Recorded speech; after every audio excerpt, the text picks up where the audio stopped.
আজকের গল্প আগের থেকে বেশি রহস্যময় ও ভৌতিক হবে। আপনি পড়তে পড়তে ঠান্ডা ঘাম বের হয়ে যাবে, এটাই প্রতিশ্রুতি। গল্পের নাম চণ্ডীর বিলের ছায়া, ধলেশ্বরীপুর।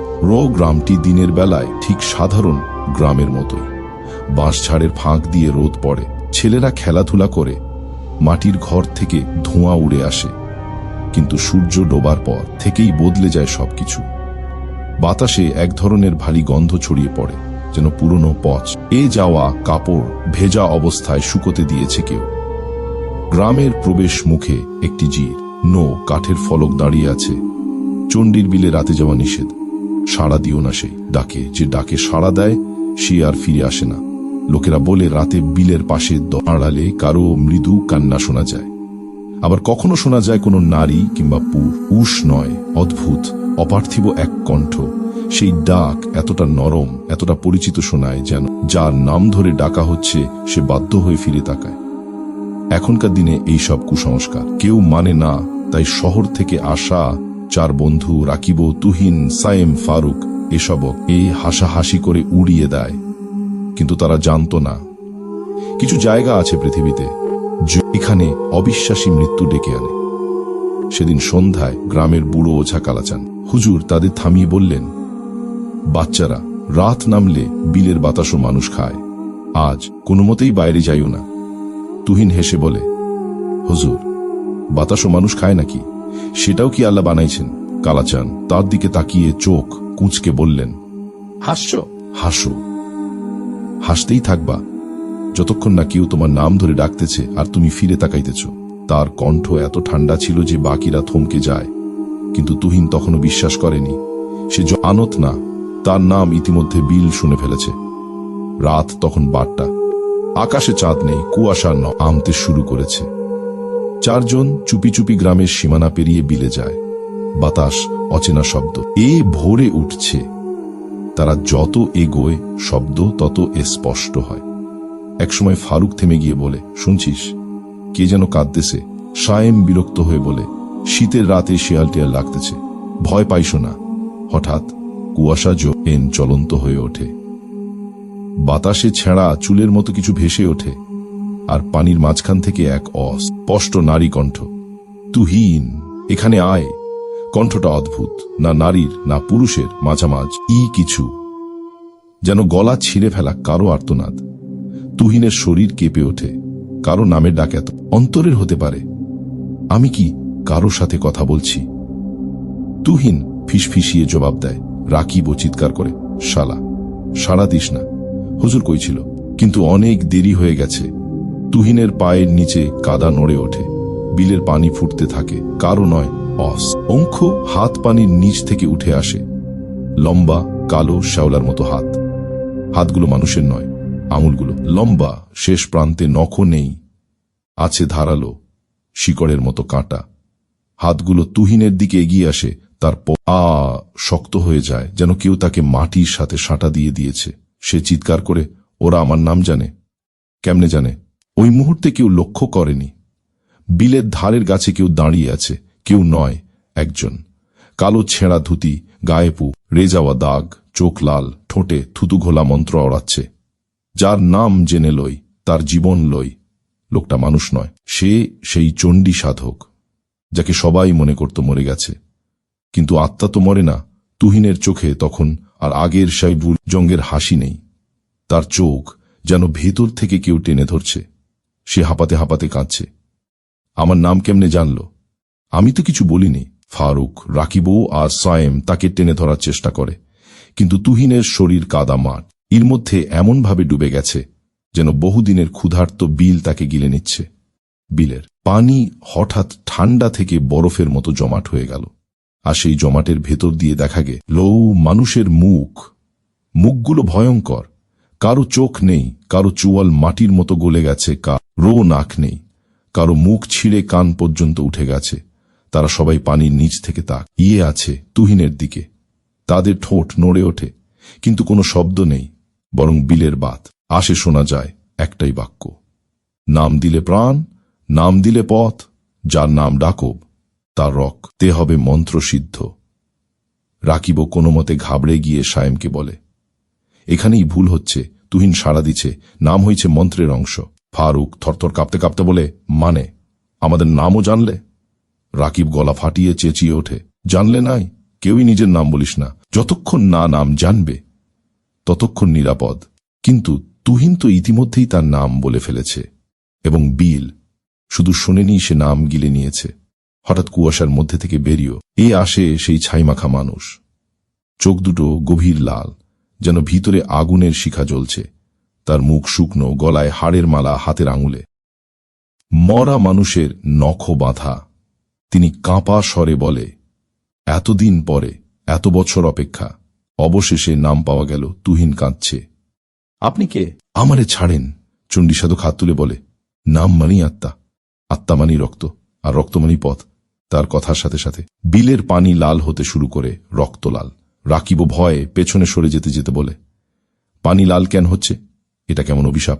চণ্ডী সাধক গর্জে ওঠে, এই বিল একসময় ছিল দেবী চণ্ডীর তীর্থ। আমি চেয়েছিলাম অমরত্ব। দেবী তা দিতে রাজি ছিলেন, শর্ত ছিল মানববলির রক্ত। তার চোখ ভয়ঙ্কর আগুনের মতো জ্বলে ওঠে। গ্রামবাসীরা মন্ত্র ভেঙে দেয়, আমি মরি নি। আমায় বন্দী করে রাখল বিলের গভীরে। আজ আমি মুক্তি পাব তুহিনের রক্তে। পানির নিচের সেই মুখগুলো হঠাৎ একসাথে চিৎকার করে ওঠে, রক্ত রক্ত রক্ত।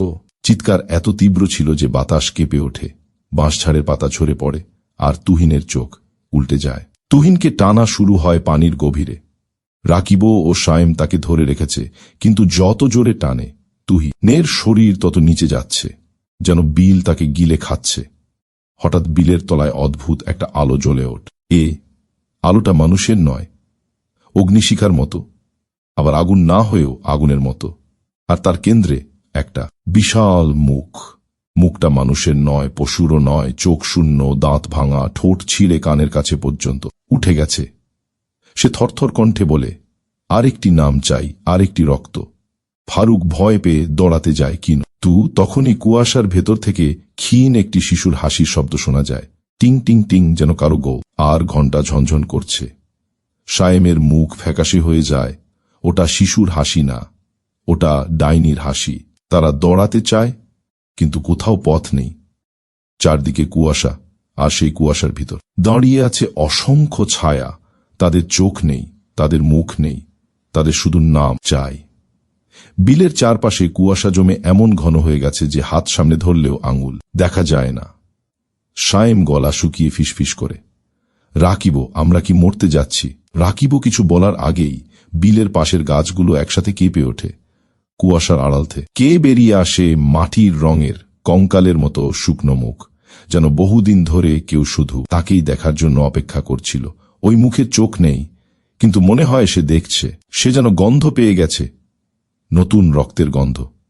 হঠাৎ মুখহীন এক আত্মা, রক্তমাখা জীব বের করে ফোঁস করে বলে, নাম দে, নাম দে, নাম দিলে পথ খুলব। সায়েম কাঁদো কাঁদো গলা বলে, আমরা নাম দিব না, আমাদের নাম জানে না।